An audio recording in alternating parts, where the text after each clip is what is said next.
Cyrus the Great was born in 600 BCE in the city of Anshan, in the region of Pars, in present-day southwestern Iran. His father, Cambyses I, was the ruler of Pars, and his mother, Mundana, was the daughter of Astyages, the king of Media. Cyrus was born into a prominent family with high social status, but his destiny was set to be different from other kings from the very beginning. When Cyrus was born, his grandfather Astyages had a disturbing dream. In his dream, he saw that his grandson Cyrus would one day overthrow him from the throne. Astyages, terrified by this vision, decided to eliminate Cyrus. He ordered that the newborn be handed over to one of his servants and left in the mountains to die. However, the servant, moved by compassion, chose not to kill the child and instead entrusted him to a shepherd's family.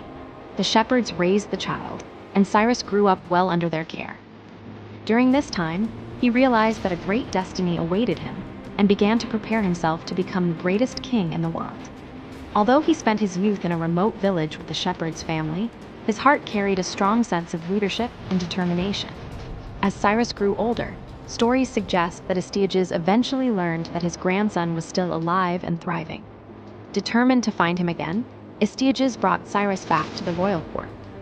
Using his intelligence and insight, Cyrus gradually formed alliances, notably with his cousin Darius. Over time, Astyages came to realize that he need not fear Cyrus's future. From a young age, Cyrus displayed bravery and leadership. As he matured, these qualities became even more apparent. After returning to his grandfather's court, Astyages decided to keep Cyrus close, allowing him to benefit from the teachings of courtiers and military commanders, further strengthening his leadership and military skills. Meanwhile, Astyages focused on expanding his power and safeguarding his reign. Concerned that Cyrus might pose a threat to his kingdom, he placed him in a lower-ranking position. However, Cyrus used this as an opportunity for growth, using his intelligence and foresight to turn the situation in his favor. Around 550 BCE, while serving in the Median court, Cyrus witnessed the injustices inflicted by Astyages upon the people of Media. These oppressions led to widespread dissatisfaction, both within and outside the Median Empire. Feeling a sense of responsibility, Cyrus decided to revolt against Astyages. Using his ability to rally loyal followers, he formed an army to confront his grandfather. Astyages fiercely resisted the uprising and personally led his army against Cyrus.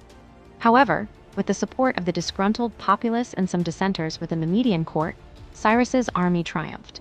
He defeated Astyages and brought the Medes under his control. This victory highlighted Cyrus's exceptional leadership and military strategy, qualities he had displayed since his youth.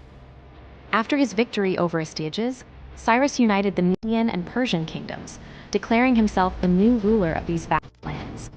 His reign was marked not only by military strength, but also by diplomatic wisdom, forging strong bonds among different tribes and nations. This chapter of his life marked the beginning of a grand historical journey that would establish him as one of the greatest rulers in history. Following the unification of Media and Persia, Cyrus the Great swiftly embarked on expanding his empire. As a young ruler, he seized every opportunity to strengthen his power and conquer new lands. One of his earliest major conquests was Lydia, ruled by the wealthy and renowned King Croesus. Proud of his immense riches, Croesus prepared to face Cyrus, but the Persian king, using clever strategies, defeated the Lydian army, leading to the fall of Cyrus, Lydia's capital. This victory not only brought Cyrus new territories, but also vast wealth. After his triumph in Lydia, Cyrus set his sights on Babylon. At the time, Babylon was under the rule of Nabonidus, who succeeded Nebuchadnezzar II. The kingdom faced internal instability and growing public discontent due to Nabonidus's strict policies, especially in religious matters. Cyrus capitalized on this unrest and marched towards Babylon.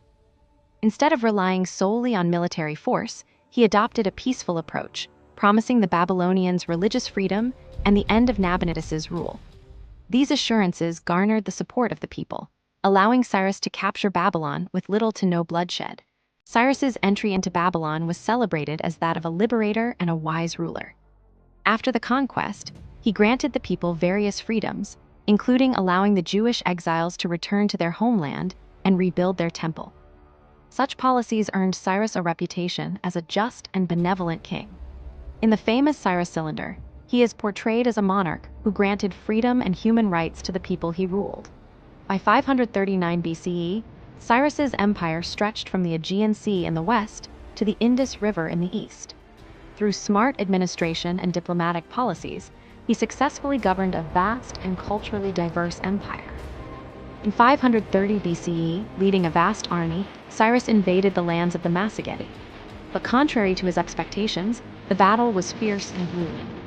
Queen Tomyris, using clever strategies and immense bravery, ultimately defeated Cyrus in a bloody conflict. According to some accounts, Cyrus was killed during this battle. Some sources even claim that Queen Tomyris, after his death, severed his head and dipped it into blood as an act of revenge. The death of Cyrus the Great marked the end of his glorious era, but his legacy endured. The empire he established became one of the largest and most powerful in history. His successors, notably his son Cambyses and later Darius the Great, continued his path, leading the Achaemenid Empire to its zenith. However, none could match the lasting legacy of Cyrus the Great.